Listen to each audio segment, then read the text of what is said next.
साधु जी कहते हैं, करे करावे साइया मन में लहर उठा, दादू सिरदर जीव के ये आप बगल हो जावे। करे करावे साइया कबीर परमेश्वर, और मन में लहर उठा, और दादू सिरदर जीव के आप बगल हो जा। जैसे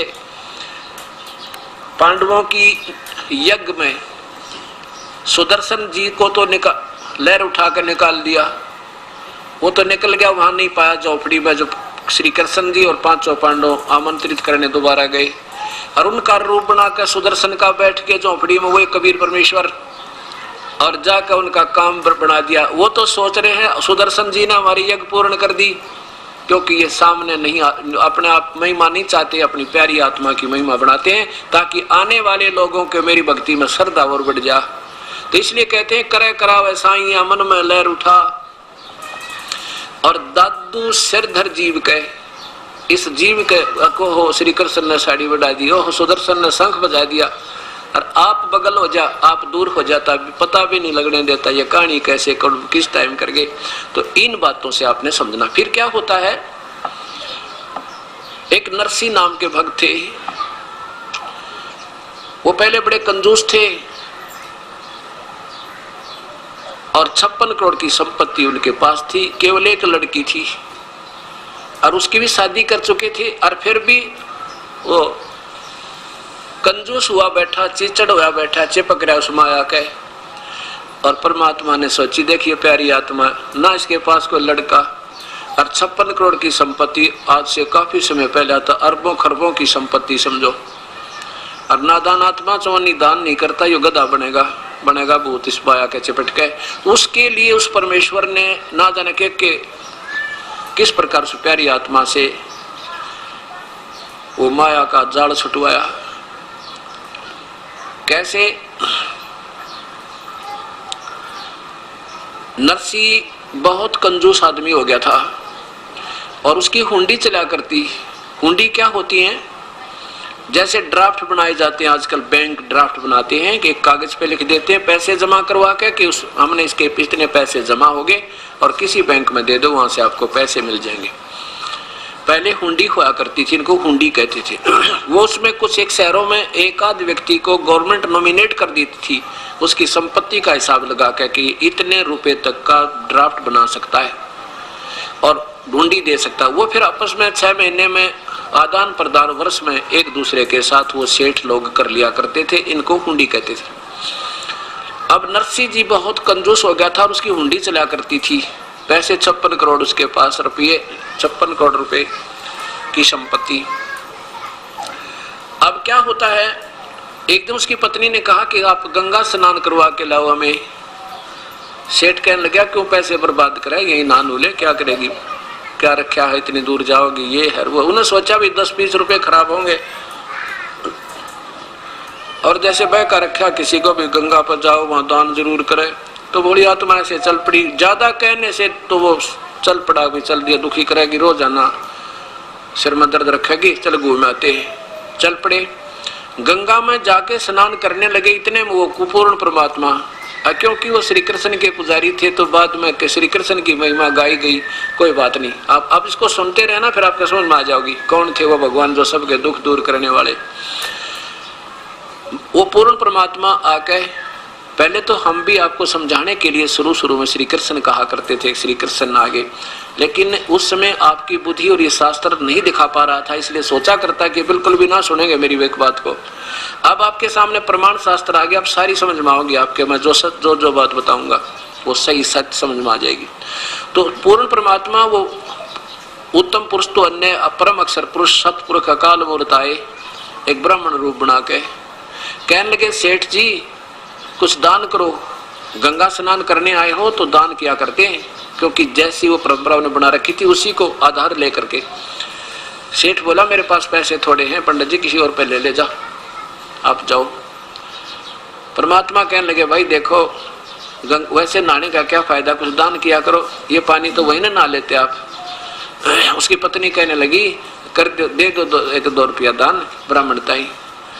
वो बोला, ना ले, चुप करके स्नान कर ले, यहाँ ले आया ना, इस ये बड़ी समझ तू। पैसे दान कर दे। कितना पैसे? कोई ना थोड़े लाया हूँ मैं। आखिर में भगवान ने कहा एक 8 आने कर दे। ने बोला 8 आने भी कौन नहीं है। कहने लगा रहा 4 आने तक कर दे। 4 आने भी कौन नहीं। आखिर में बोला 1 टका दूंगा 1 टका। वो बोला रहा 1 टका ही दे दे, कुछ तो हाथ तो छोड़ दे तू। ने बोला 1 टका दे दूंगा पर दूंगा मेरे वहां आ जाइए, मेरे घर पर। भगवान बोले चल घर पर दे दिए भाई। अब नरसी नहा धोकर घर आके स्नान कर करा के अपने घर पहुंच गए। अब नरसी जी ने जाके वह पोटड़ी रखी थी सफर वाली, पीछे तो परमात्मा ने जाके वह खटखटाया दरवाजा। नौकर आया। नौकर ने पूछा क्या बात है ब्राह्मण? पर ब्राह्मण वेश में परमेश्वर बोले भाई आपके सेठ जी ने मेरा 1 टका की यहाँ पर रखी है दान करने की, और वो कहो मेरा टका दे दे। तो घर आके देने की कही थी, मैं फिर अपना और काम जाना है दूर। अब नौकर ने जाके सेठ जी तब बैठा था, इतने में कहा जी एक पंडित जी आ रहे हैं बाहर द्वार पर खड़े और कह रहे हैं आपने कोई गंगापुर उनका 1 टका दान करने का प्रॉमिस किया था, वो लेने आए से अपना। अब उसने सोचा नरसी ने तो बड़ा ढीठ आदमी गिला लिया, तो कहने लगा भाई यूं कह दे अब सेठ जी आ रहे थके हैं, कल देंगे, बैठ जाए इंतजार, कल कल कल देंगे। नौकर ना का संदेशा दे दिया।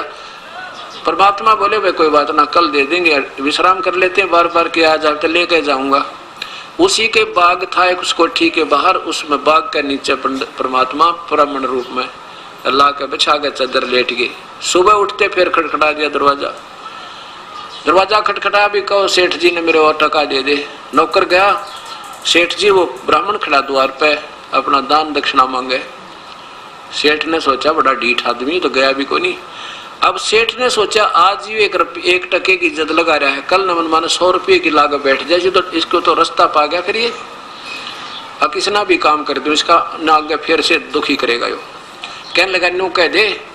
नौकर से कहा सेठ नरसी ने यूं कह दे भी मेरे हमारे सेठ जी बीमार हो गए और ठीक हो जाओगे जब देंगे, सफर में आए थे बुखार बन गया। नौकर ने आकर कह दिया सेठ जी ब्राह्मण जी हमारे सेठ जी ना सफर से आए थे, उनका बुखार हो गया और कहते हैं ठीक हो जाएंगे ना फिर आपका टका दे देंगे। अब वो कहने लगे भगवान भाई कोई बात ना, इंतजार कर लेते हैं, 1-2 दिन में बुखार उतर जाएगा। अब बार बार तो आ नहीं जाता, पैसा लेकर जाऊंगा, वही अपना दिन में घूम फिर आवे, शाम ने ऑर्डर आकर फिर लेट जाए। अब 1 दिन देखा, 2 दिन देखे, 3 दिन हो गए। जब सेठ जी ने पूछा कि वो गया कि यहीं पर है, वो कहने लगे जी वो तो यहीं बिस्तर लगाए बैठे हैं सामने अपने के बाग में, और कह रहे थे कि भी लेके जाऊंगा, बार बार तो आया नहीं जाता। सेठ नरसी इतने निकम्मेपन पा गया, कहने लगा नो कह दो वो तो मर गया सेठ थे बस।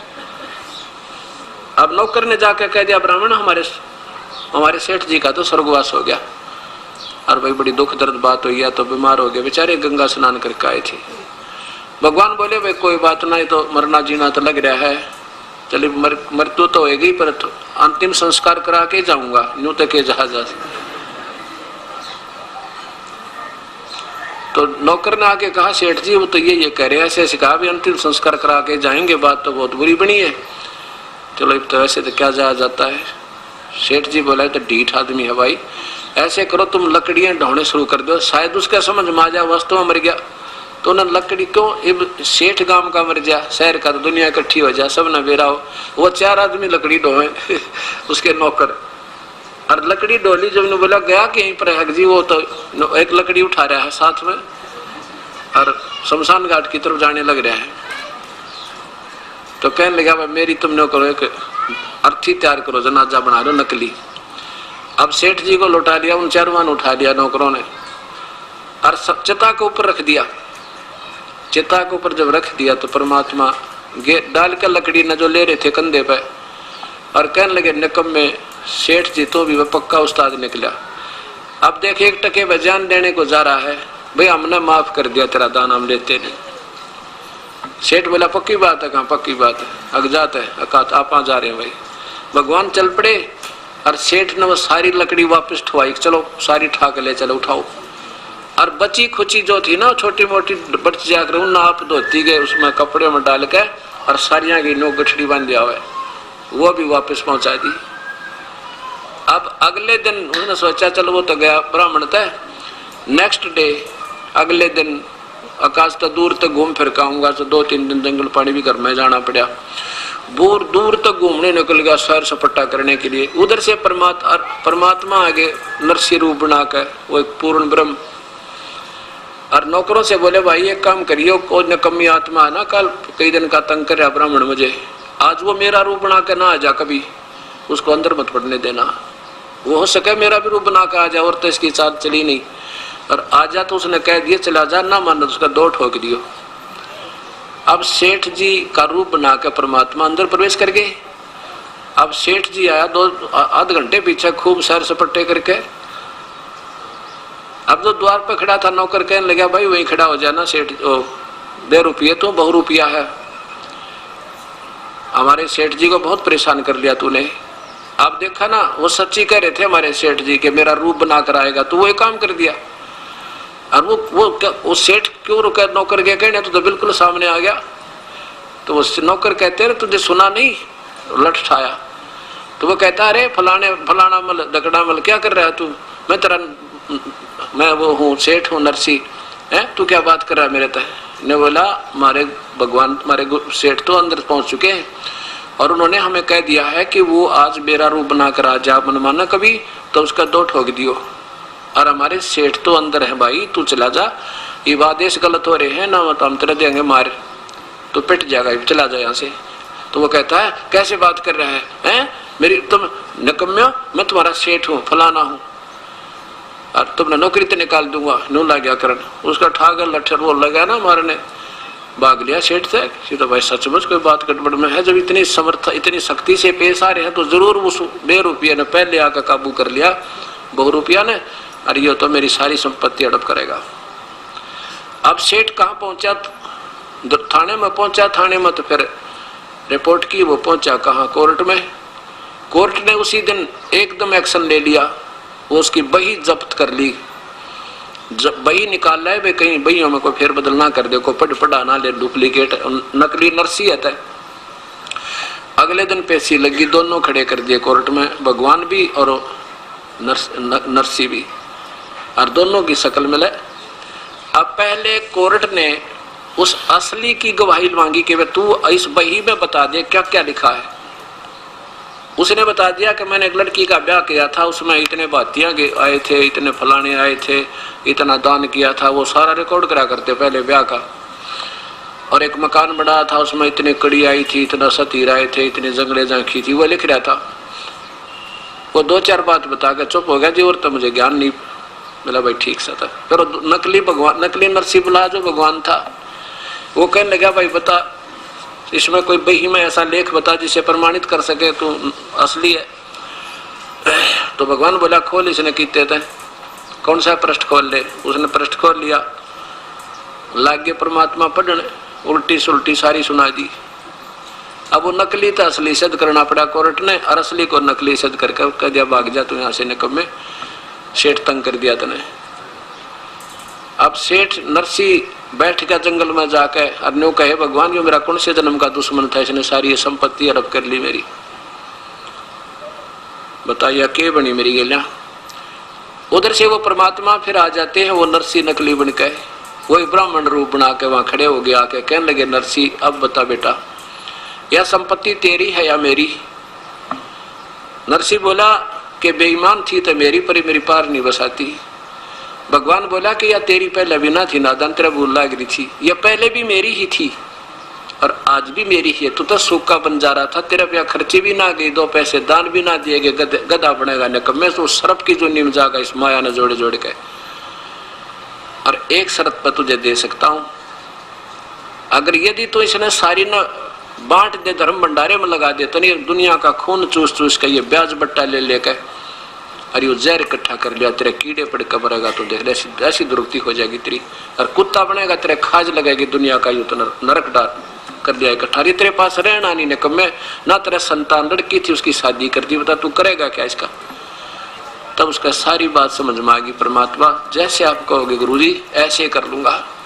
अब परमात्मा उसके गुरु बने और उसको नाम दिया उस परम पिता ने, और कहा बेटा ये भंडारा कर दे इसका, नहीं तो संपत्ति तेरा जान की दुश्मन हो जाएगी, तेरे में मरा जाएगा ना जिया जाएगा। उसी दिन से भंडारे ला दिए और सब कत्ती पाई पाई खर्च करके झोपड़ी गाल के बैठ गया बाहर जंगल में ईश्वर आसरा लेके। अब आया लड़की का ब्याह, ज्योति का ब्याह हो गया, लड़की की शादी। लड़का कोई था नहीं इसका। अब उस समय बात कौन जावा गरीब आदमी के साथ। 16 अंधे आया करते आसपास के, वो समझा करते नरसिंह मत ना रही है, भगवान ने जब इतना खेल कराया ना तेरे साथ तो दूर नहीं तेरे तय। कहने का भाव ये है कि कैसे किसी की गाड़ी मांगी, किसी के बैल मांग के उसको लचर पचर करती हुआ गाड़ी चल पड़ी और भाती उसमें कौन, वो 16 अंधे और साथ में नरसी। अब वह गाड़ी ना चले, कुआं उसकी कील निकल जाए कि तब वो बैल बैठ जा, कोई खड़ा हो जाए ना, ना कहना चलाना आवे, ड्राइविंग भी ना करनी आवे। इतने में परमात्मा ने एक बार याद किया था उस नरसी ने, ए परम पिता हम तो नीच आत्मा थे और ए मालिक आज यह आपत्ति आ गई, मुझे तो बैलगाड़ी भी ना चलानी आती और ये पहुंचे भी ना मन माने वहां तक, और पहुंच जाएंगे तो हमारे पास सोन नहीं देने को नहीं, पर पहुंचेंगे जरूर आपके कृपा से पहुंचना जरूर चाहते हैं। लड़की प्रसन्न तो हो जाएगी, उसको पता है मेरे पिता के पास कुछ नहीं, पर देख कर राजी हो लेगी, पिता को प्रसन्न होगी। और हे भगवान ये तो बड़ी आपत्ति आई। इतना याद ही किया था, इतने में वो परमेश्वर एक बढ़ई का रूप बना के, कारीगर का रूप बना के और एक थैले में डाल के वो आरी उरी बसोले और पहुंच गया। हाथ देकर कहने लगा रोकिए भाई गाड़ी वाले रोकिए। अब नरसी गाड़ी हाँक रहा था, नरसी बोला भैया तो रुकिए, रुकाई है, चलते नहीं है बैल, कभी खड़े हो जाते हैं कभी बैठ जाते हैं और गाड़ी भी टेढ़ी मेढ़ी चला इसकी, बैल गाड़ी या कच्ची लकड़ी की। तो कहने लगा भाई मैं आपके साथ चलना चाहता हूँ कुछ दूर तक, मेरा रास्ते में गांव पड़ा है, मुझे बैठा लो गाड़ी में। भगवान नरसी बोला भाई गाड़ी में तो बैठा लेंगे पर यह चल तो रही नहीं, ये तो बिल्कुल कंडम हुई पड़ी है। भगवान बोले भाई मैं मिस्त्री हूँ और मैं इसको ठीक कर लेता हूँ, ला मैं ठीक कर दूंगा इसको। अब भाई कर लेता है, अब मार के 2-4 थोड़े पथोड़े इधर उधर थे, अपनी शक्ति तो कति सही कर दी और बैठ गया। कहने लगा भगत जी आप बैठ कर भजन कर लो, मैं गाड़ी चला दूंगा। वो परमेश्वर पूर्ण ब्रह्म एक मिस्त्री रूप बना के फिर उसका बनकर ड्राइवर गाड़ी का और जा छोड़ी वहां पे 7 किलोमीटर दूर, 7 मील 7 कोस दूर स्थान से, और रात में पहुंचा दी। थोड़े से 2-4 घंटे में जा छोड़ी। कहने लगा भाई ले भगत जी मेरा तो आ गया स्थान, आप अपनी गाड़ी संभालो और यहाँ से 7 कोस रहेगा तुम्हारा स्थान जहाँ तुमने जाना है, बस 7 कोस और आराम से पहुंच जाओगे, कोई दिक्कत नहीं। अब पहले तो जो भगवान चला रहे थे गाड़ी ऐसे चला थी जैसे हवाई जहाज हो, और खूब भक्ति में मन लग रहा सब। वो सूरदास तो अंधे थे 16 और नरसिंह जी भी भक्ति में लीन हो गया क्योंकि परमात्मा बैठे पास में पूर्ण ब्रह्म। अब जब भगवान उतर के चले गए तो वह गाड़ी फिर झटकम पटकम लचरम पचरम, फिर ऐसे बैल कभी खड़ा हो जाए कभी चल रहा है, कभी झटके पटके लगे। तो अंधे वो कहने लगे, अंधे जो बैठे थे कहने लगे नरसिंह रख गाड़ी कहाँ ले गया तू, रास्ते से नीचे उतार दी क्या, ये बहुत ज्यादा इसमें झटके लग रहे हैं। नरसिंह की आंख खुली क्यों, नरसिंह बैठा था, कहने लगा ना गाड़ी तो ठीक चल रही है रास्ते पे। अगवाई कितनी दूर आ गया पा कि वो जो ड्राइवर था ना वो चला गया, वो कह रहा था भी 7 मील 7 कोस रह गई यहाँ तो तुम्हारा वो स्थान। वन देखने लगे पागल 7 कोस रहा करे, अभी तो आज सारी रात लगेगी, कल का सारा दिन लगेगा, कल शाम तक सुबह तक पहुंचेंगे अगले रात ने, तो क्या 7 किलोमीटर रह गया। और पूछ किसी तरह, इतने में एक व्यक्ति आ गया, वो उससे पूछा भाई ये हमारा जो हमने जाना है वो जूनागढ़ कितनी दूर है। वो तो कहने लगे भाई यहाँ से 7 कोस रहता, वो बिल्कुल थोड़ा सा ही है। तो नरसिंह कहने लगा नंदों से भाई ये तो 7 कोस बताओ यहाँ से। तो वो एक अंधा सियाना बहुत था, शिक्षण नाम था उसका, वो शिक्षण नाम कहने ने कहा, और नरसिंह वो आदमी कहाँ गया जो गाड़ी चलावा था, जिसने गाड़ी ठीक करी थी, वो तो जी उतर कर चला गया। अरे देखता किधर गया वो, अब इतनी देर में ज्यादा ज्यादा 3, 4, 5 मिनट हुई होंगे, उन्हें देखा था कितना वो आदमी दिखा ना, सारे खेत खाली पड़े थे, कोई आसपास आड़ भी नहीं ना दिखाई दे। नरसी वो शिक्षण बोला निकम्मे हो तो भगवान था। अरे हम तो अंधे थे, तेरे तो आंख थी, इतने चरण क्यों ना पकड़ दिया परमेश्वर के। आपने देखे या गाड़ी पहले हाल भी नहीं लगे थे हमारे, कोई थोड़ा सा भी झटका नहीं लगा था। करीब देख इस गाड़ी की हालत उसी जमीन पर चल है। अरे तो भगवान थे भाई, ये तो हाथ नहीं आए। नरसी तो ने गलती कर दी। नरसी का क्या बताऊं भगत जी, उन क्या है पाछा तो मुझे भी भक्ति में घना जोर से आनंद आया, और मेरी तो ऐसी आनंद आ रहा था, बोलने दिल नहीं कर रहा था। और वो भाई मेरे तो पकड़ा कर बैल चले गए। अब फिर पहुंच गए वहां पर, बात पर हमने कुछ को नहीं, पाटड़े पर पहुंच गए, और माई ने उसकी समदन ने जो ना उसके ऊपर ताना कस दिया। पड़ोसन कहने लगी क्या लाया तेरा बाती, क्या देगा भात में तेरे को। समदन कहने लगी उस नरसी की जो लड़की की सास आरता लिए खड़ी थी थाल का, कहने लगी के देगा यो कंगाल, डले दिए इसने, 2 डले देगा, हमारी बेइज्जती करना आ गया। 56 करोड़ का मालिक था, लुटा दी सारी निकम्मे ने, आज हमारी बेइज्जती कराना आ गया, यो डले डालेगा थाली में, के डालेगा। जब नो इतना ही कहा था उसने समदन ने, तो नरसी की आंखों में पानी आ गया। परमात्मा जो रखेगा तो ही रहेंगे, कोई हमें इज्जत करे तो बेइज्जती करो। तो परमात्मा भी कहते हैं मम संत आदर अनादर करो क्यों ना कोई, और मम संत शरण जगत जान छोई। मेरी शरण में आके चाहे तुम्हारी कोई इज्जत करे चाहे बेइज्जती करे, तुम चिंता ना करियो, और मेरी शरण में जो आ गया तो बाकी जगत तो समझो राख है। ये बकवादे करा करते हैं, पर आने दो मेरा समय। कहते हैं कल्पे कारण कौन है कर सेवा नी काम, और मन इच्छा फल देऊंगा जो पड़े मेरे तय काम। अब यहाँ उस परमेश्वर का काम आ गया था। इतने में आकाश से कहते हैं सोने और चांदी के 2 डले आए और समदन की थाली में पड़ गए, वो यावासी होगी। और इतने में कहते हैं ऊपर से वर्ष नोटों की बारिश होने लगी। नोटों चांदी के सिक्के थे पहले, ऐसे वर्षा होने लगी। और इतने में वो परमात्मा एक गाड़ी लेकर, भरी हुई गाड़ी, उनकी लड़कियां के देते हैं ना दहेज पेज, वो अगलियां की और पछलियां की, वो कम से कम 150 तीड़ लाकर दर दिए थान के थान। और वहां गाड़ी छोड़ दी कि ले उतार ले बेखारी न तुम अपने हमारे भगत के बारे में ऐसे नहीं कह देगी।